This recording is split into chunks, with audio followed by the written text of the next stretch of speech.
The Burj Khalifa looks different from various perspectives around Dubai, with each side offering a unique view of this architectural marvel.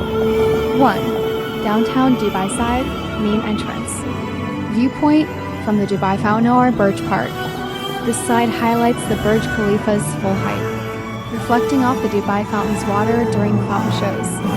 It's one of the most iconic views, perfect for capturing both the building and the surrounding downtown skyline. 2. Sheikh Zayed Road side. Viewpoint from the main highway, Sheikh Zayed Road. This angle offers a dynamic view with the Burj Khalifa towering over the city's skyscrapers. It's best viewed during sunrise or at night when the building is illuminated. 3.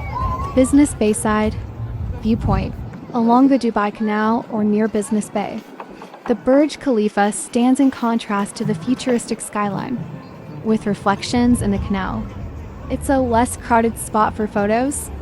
4. Burj Khalifa Lakeside Viewpoint from Souk Al Bahar or nearby walkways.